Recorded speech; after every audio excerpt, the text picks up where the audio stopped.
juste avant de rendre son dernier soupir, Monique, une richissime femme d'affaires, émit un vœu ultime et déconcertant. Elle exigea que la lecture de ses dernières volontés se déroule non pas en privé, mais durant sa propre cérémonie funéraire, en présence de tous ses héritiers. Cependant, la personne désignée pour cette tâche n'était pas un homme de loi, mais un enfant sans abri, un gamin de 10 ans à peine. Le jour des funérailles, alors que le garçon commençait la lecture d'une voix tremblante et révélait le sort réservé à l'immense fortune de la défunte, une onde de choc parcourut l'assistance. Chaque visage se figea, trahissant une stupéfaction totale face aux mots inscrits sur ce testament défiant toute logique. « Tu peux partir en paix, maman. N'aie aucune inquiétude. On s'en sortira. »« Dors, maintenant » chuchota Chloé en se penchant vers le lit d'hôpital, sa voix un filet mielleux contrastant avec la froideur de son geste. Elle observait les derniers râles de sa mère, non pas avec tristesse, mais avec un soulagement à peine voilé. Ses yeux ne contenaient aucune douleur, seulement l'éclat d'une attente enfin comblée. Au pied du lit, son frère Lucas renchérit, son ton aussi vide d'émotion que celui de sa sœur. « Oui, maman. Repose-toi. On ne t'oubliera jamais, dit-il, son regard aussi inexpressif que le reste de son visage.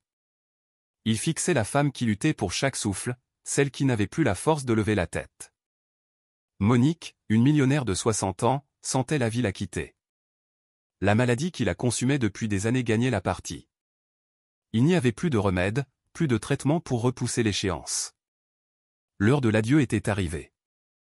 Rassemblant ses dernières forces, elle murmura « Mon avocat.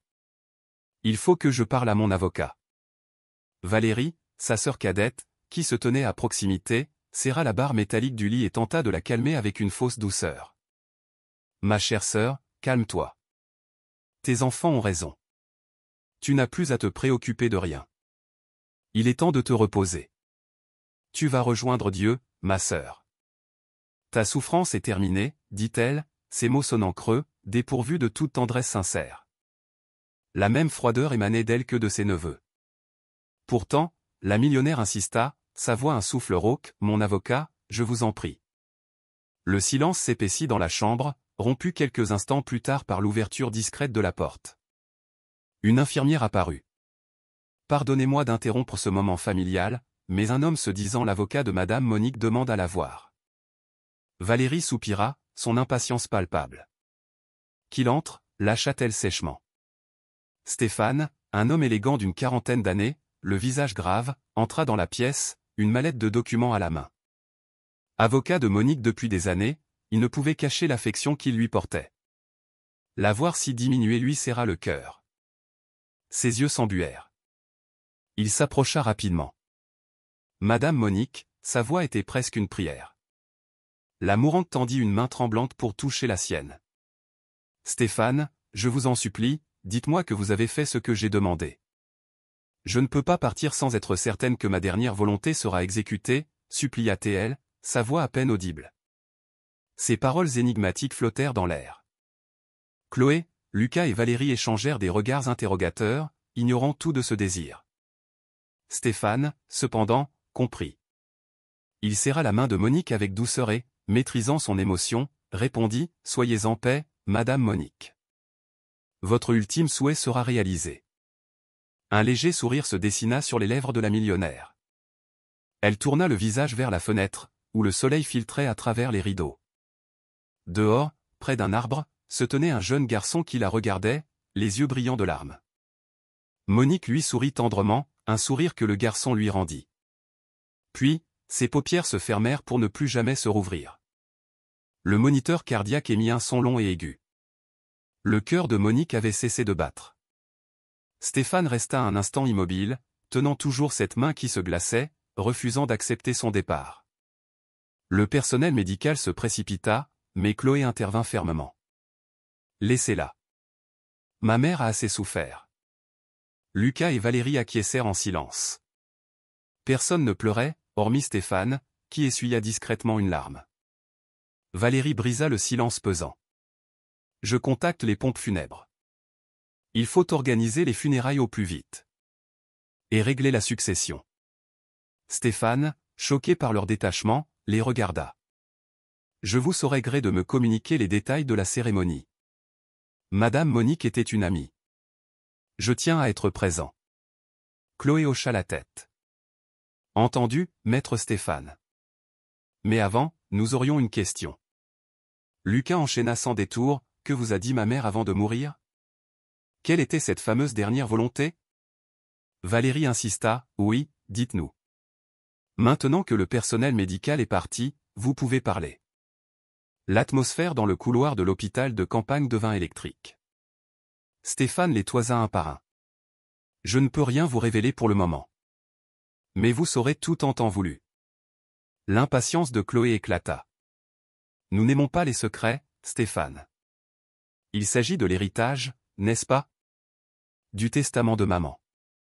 Stéphane confirma d'un signe de tête. Oui. Mais je ne peux en dire plus. Nous nous reverrons aux funérailles pour la lecture du testament. Sur ce, je dois vous laisser. Il s'éloigna, les laissant à leur frustration. Quel besoin de faire tant de mystère? Grogna Lucas. Valérie posa une main apaisante sur son épaule. Ne t'en fais pas, Lucas. J'ai ma petite idée. Monique a toujours veillé sur nous.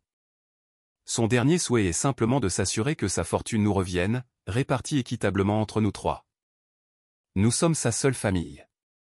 Chloé soupira de soulagement. J'espère que vous avez raison. Franchement, sa mort est une libération. Elle était devenue si exigeante. Lucas approuva. Tellement. Et si la gnaffeuse? Je n'en pouvais plus. Valérie sourit. C'est le lot des malades, mes chéris. Ils ne réalisent pas qu'ils sont un fardeau. Sa mort est une bonne chose pour tout le monde.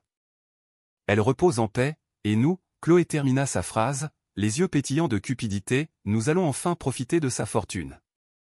Lucas ajouta avec un rire cynique, je sais déjà ce que je vais m'acheter. Ils quittèrent l'hôpital en riant aux éclats, un son sinistre qui résonna dans les couloirs silencieux, macabre témoignage de leur absence de cœur. Dehors, sous un grand arbre, un jeune garçon maigre était assis, le regard triste. Il tenait une photo de Monique, souriante et pleine de vie. Il caressa l'image, une larme roulant sur sa joue. Reposez en paix, mon ami, murmura-t-il, sa douleur sincère contrastant violemment avec la joie cruelle de la famille. Le lendemain matin, le soleil inondait la grande maison de campagne. Chloé, dans une robe noire ajustée, se plaignit, un temps magnifique gâché par des funérailles. J'aurais préféré être à la plage. Lucas, vautré sur le canapé, était d'accord. Carrément.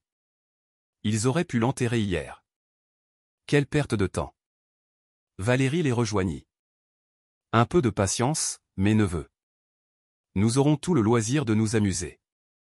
Aujourd'hui, tâchons d'avoir l'air triste, pour les apparences. Ils se rendirent au cimetière de campagne, où de nombreuses personnes étaient venues rendre un dernier hommage à Monique. C'était une femme respectée, partie de rien pour bâtir un empire avec sa fabrique de vêtements de sport, une femme connue pour sa générosité. Mais ses héritiers n'en avaient cure. Quand est-ce que ça se termine? S'impatienta Chloé. Tous ces gens n'ont rien de mieux à faire, ajouta Lucas. Valérie alla voir l'officiant pour accélérer les choses. Alors que la cérémonie touchait à sa fin, Stéphane se leva et se dirigea vers le pupitre. Un instant, s'il vous plaît.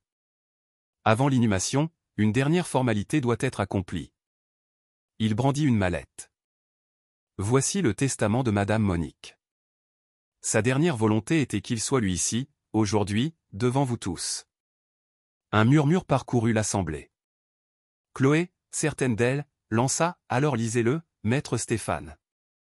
Que tout le monde sache que nous sommes les uniques héritiers. Stéphane la calma d'un geste.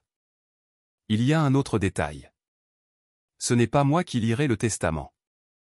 Lucas se rengorgea. Alors c'est moi. Je suis le fils. C'est logique. Elle m'a sûrement laissé la plus grosse part. Valérie le repoussa. Ne sois pas ridicule, mon neveu. C'est à moi que revient cet honneur. J'étais son bras droit. Elle m'a sans doute confié la gestion de toute la fortune. Chloé éclata d'un rire méprisant. Vous rêvez tous les deux. C'est moi, sa fille cadette, sa préférée, qui lirai le testament. J'ai fait des études de gestion, je suis la plus qualifiée. Une dispute éclata entre les trois, une scène honteuse qui choqua l'assistance. Stéphane, excédé, frappa sur le pupitre. Silence. Le calme revint instantanément. Madame Monique n'a désigné aucun de vous pour lire son testament, déclara-t-il d'une voix forte. Qu'entre la personne qu'elle a choisie. La porte du fond s'ouvrit, révélant la silhouette frêle d'un jeune garçon aux vêtements usés. Un garçon des rues. Chloé laissa échapper un cri de dégoût. Que fait ce mendiant ici?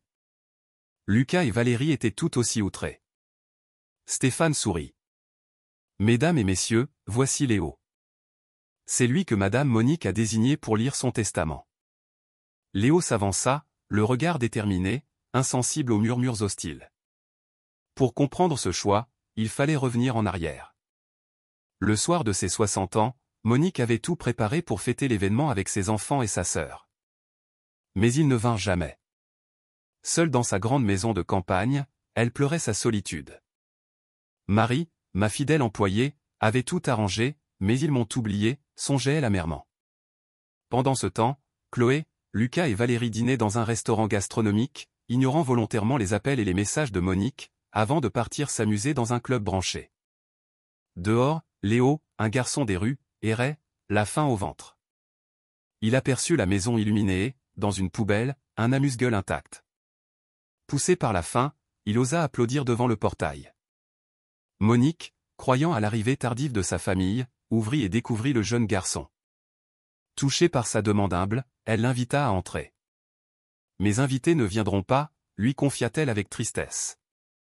Léo, choqué par l'abandon dont elle était victime, lui proposa de lui tenir compagnie. Ce soir-là, ils fêtèrent l'anniversaire ensemble. Ils mangèrent, rirent et même dansèrent. Monique, pour la première fois depuis longtemps, se sentit heureuse et vivante. Elle découvrit en Léo une bonté et une joie de vivre qui la bouleversèrent. Mais leur soirée fut brutalement interrompue par l'arrivée de la famille au milieu de la nuit. Trouvant Léo endormi sur le canapé, ils le chassèrent avec une violence et un mépris inouïs, le traitant de « vermine » et le giflant. Monique, réveillée par le bruit, ne put que constater, impuissante, leur cruauté. Les semaines qui suivirent furent un calvaire. Sa famille la négligea, espérant la voir mourir plus vite. Mais Léo, bravant leur méchanceté, revenait chaque jour en secret pour prendre soin d'elle, lui apportant un réconfort inestimable. Sentant sa fin proche, Monique contacta son avocat, Stéphane, et lui dicta un nouveau testament, lui faisant promettre d'exécuter à la lettre son incroyable dernière volonté. Le jour de sa mort, après avoir été laissée pour morte par ses propres enfants, c'est Léo qui la trouva et appela les secours. Avant de perdre connaissance, elle lui confia l'adresse de Stéphane. Aux funérailles, Léo, le testament en main, se prépara à lire. Il sortit une photo de l'enveloppe, celle prise le soir de l'anniversaire, et les larmes lui montèrent aux yeux. D'une voix chargée d'émotion, il commença la lecture. « Mon cher enfant. En cette soirée d'anniversaire, mon dernier vœu fut pour toi. Que tu aies un jour un foyer. C'est pourquoi, Léo, je te désigne comme mon seul et unique héritier. Je te lègue toute ma fortune, avec pour mission de continuer à répandre le bien autour de toi. » Le silence dans l'assemblée était assourdissant. Il conclut, « Quant à mes enfants et ma sœur, ils devront désormais apprendre à subvenir à leurs besoins. » La fureur de la famille éclata. « C'est une imposture !» crièrent-ils. Mais Stéphane confirma la validité du document. Le testament est légal. Les biens étant placés dans un pays où la réserve héréditaire n'existe pas, Madame Monique était libre de ses choix. Leurs tentatives pour contester le testament furent vaines. Pire, les enregistrements des caméras de surveillance de la maison de campagne, révélant leurs abus, les conduisirent en prison. Léo, devenu le protégé de Stéphane, grandit et utilisa son héritage pour créer une fondation aidant les enfants des rues, honorant ainsi la mémoire de la femme qui avait changé sa vie. Sur sa tombe, il déposait toujours une rose, un simple mot aux lèvres, « Merci, mon ami ».